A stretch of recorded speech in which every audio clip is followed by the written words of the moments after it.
Se existe uma crítica que se pode fazer ao Acordo Ortográfico da Língua Portuguesa de 2008, é pelo fato de as regras estabelecidas não valerem de maneira geral para todas as situações. Criaram-se normas que seriam de fácil aplicação, valessem para todos os casos, porém, admitiram-se muitas exceções em que as normas simplesmente não são aplicadas, especialmente naquelas situações em que a forma de escrever, como afirmam os autores do acordo, já foi consagrada pelo uso. Ora, isso não seria problema caso o decreto da nova ortografia trouxesse uma lista das palavras e expressões cuja forma anômala, ou seja, diferente daquilo que foi estabelecido como regra, tenha sido consagrada pelo uso. Mas o decreto, infelizmente, fornece apenas poucos exemplos de quais sejam essas exceções, deixando margem para a pior coisa que pode haver em relação a qualquer norma, a dúvida.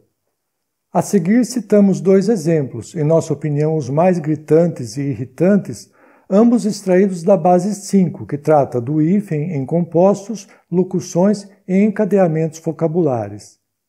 Emprega-se o hífen nas palavras compostas por justaposição que não contêm formas de ligação e cujos elementos de natureza nominal, adjetival, numeral ou verbal constituem uma unidade sintagmática e semântica e mantêm acento próprio, podendo dar-se o caso de o primeiro elemento estar reduzido. Aí vem uma série de exemplos: ano-luz, arco-íris, decreto-lei, e dentre os mais conhecidos entre nós brasileiros, médico-cirurgião, amor perfeito, guarda noturno, mato-grossense, azul escuro, primeiro-ministro e guarda-chuva. E segue o texto do decreto. Observação: certos compostos em relação aos quais se perdeu, em certa medida, a noção de composição, grafam-se aglutinadamente. E veja que o decreto fornece apenas esses exemplos: girassol, madressilva, manda-chuva, pontapé, paraquedas, paraquedista, etc. O decreto da nova ortografia prossegue. Nas locuções de qualquer tipo, sejam elas substantivas, adjetivas, pronominais, adverbiais, prepositivas ou conjuncionais, não se emprega em geral o hífen, salvo algumas exceções, já consagradas pelo uso. Aqui, novamente, como é o caso de água de colônia, arco da velha, cor de rosa, mais que perfeito, pé de meia, ao Deus dará e a queima-roupa. Poucos exemplos. Como exemplos sem hífen, o decreto cita apenas as locuções substantivas: cão de guarda, fim de semana, sala de jantar. As adjetivas: cor de açafrão, cor de café com leite, cor de vinho. Pronominais: cada um, ele próprio, nós mesmos, quem quer que seja. À vontade, demais, locução que se contrapõe a de menos, depois de amanhã, em cima, por isso. Prepositivas: abaixo de, acerca de, acima de, a fim de, a par de, a parte de, apesar de, a quando de, debaixo de, enquanto há, por baixo de, por cima de, quanto há. E, finalmente, conjuncionais: a fim de que, ao passo que, contanto que, logo que, por conseguinte e visto que. As exceções e o uso de exemplos tornam a aplicação da norma extremamente confusa. Por exemplo, se paraquedas e paraquedista, antes grafadas com hífen, com a nova ortografia passaram a ser escritas numa só palavra, já que os formuladores do acordo ortográfico entenderam que perdeu-se, neste caso, a noção de composição, como explicar que paralamas, outra locução consagrada pelo uso, sobre a qual também pode-se argumentar que a noção de composição foi perdida, continua sendo escrita com hífen? Em resumo, criaram-se normas e exceções, e não há regras claras para saber se o que é certo ou errado. Isso fez com que todos os redatores se tornassem eternamente escravos de consultas a fontes de referência sobre a ortografia correta das palavras e locuções. Por isso precisamos dessas fontes de referência, que eu considero como bússolas para a execução do nosso plano de voo. Entre as bússolas mais seguras estão os dicionários. Existem vários online gratuitos. E o vocabulário ortográfico da língua portuguesa, também conhecido pela sigla VOLPE, da Academia Brasileira de Letras.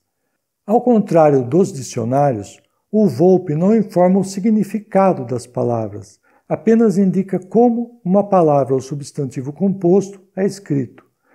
Por exemplo, se procurarmos paraquedas com hífen ou paraquedas com hífen e acento agudo no para, a resposta será nenhum resultado encontrado. Se procurarmos paraquedas tudo junto sem acento, a palavra aparecerá no resultado da busca, indicando a classe gramatical. Um fato interessante é que o VOLPE inclui também locuções com ou sem hífen, como Maria vai com as outras, por exemplo. No texto correspondente a esta aula, indicamos os links do VOLPE e de alguns bons dicionários da língua portuguesa. Não erre mais.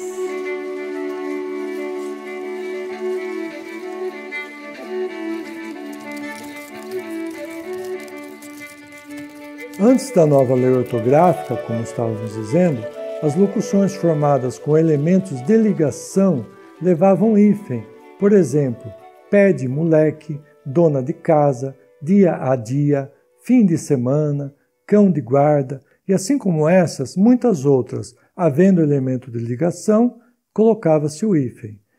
Pelas regras da ortografia vigente, pós-acordo ortográfico, as locuções em geral não levam mais hífen. Então como que ficou? Pé de moleque, dona de casa, dia a dia, fim de semana, cão de guarda, sem hífen.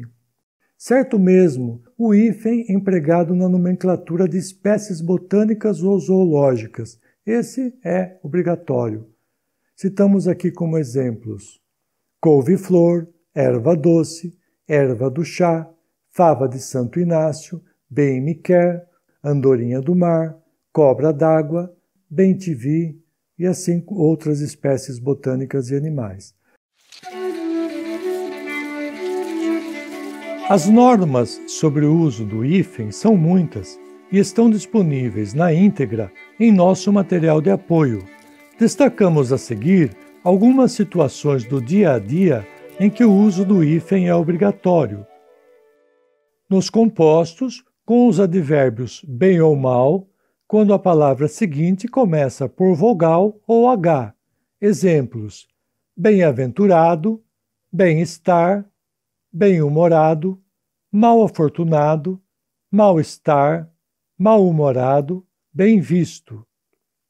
Um detalhe: em alguns casos, o advérbio mal pode-se aglutinar à palavra seguinte, começada por uma consoante, como em mal-criado, mal-nascido ou mal-visto. E também há os casos em que o advérbio bem aparece aglutinado ao segundo elemento, como em benfazejo ou benfeitor. Nos compostos, com os elementos além, aquém, recém e sem. Exemplos: além-mar, além-fronteiras, recém-casado, sem cerimônia, sem número, sem vergonha.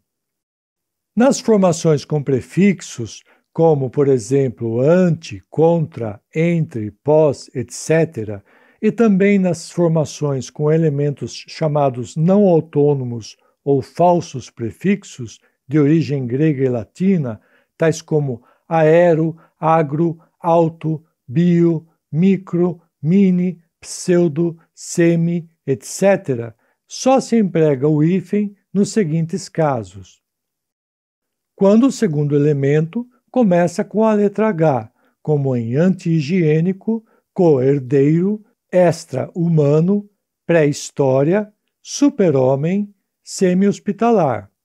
Aqui é preciso lembrar que em algumas palavras, por força do uso, o segundo elemento perdeu o H, como em desumano ou inumano, por exemplo.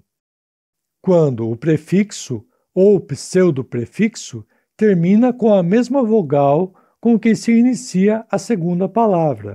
Exemplos: micro-ondas, contra-almirante, arqui-inimigo, autoobservação, etc. Aqui também há exceção. O prefixo co, geralmente, foge a essa regra em palavras como cooperação, coordenar, coobrigação, etc. Continuando, usa-se o hífen nas formações com os prefixos hiper, inter e super quando combinados com palavras iniciadas por R. Exemplos: hiper, requintado, interregional, super resistente. Usa-se o hífen também nas formações com os prefixos ex e vice, ex-marido, vice-prefeito, etc. Nas formações com pós, pré e pró, usa-se o hífen quando estes elementos são tônicos e acentuados graficamente, e quando o segundo elemento tem o que os gramáticos chamam de vida à parte, como em pós-graduação, pré-escolar, pró-ativo. Isso porque existem muitas palavras em que esses prefixos são átonos e se aglutinam ao elemento seguinte, como na própria palavra prefixo. Agora, importante: quando o prefixo ou falso prefixo termina em vogal e o segundo elemento começa com R ou S, não se usa o hífen, mas duplica-se a consoante inicial da segunda palavra. Exemplos: contra-regra, mini-saia, microradiografia. Quando o prefixo ou pseudoprefixo termina em vogal e o segundo elemento começa por vogal diferente, juntam-se as palavras sem hífen, como em antiaéreo, coeducação, aeroespacial, autoestrada, plurianual.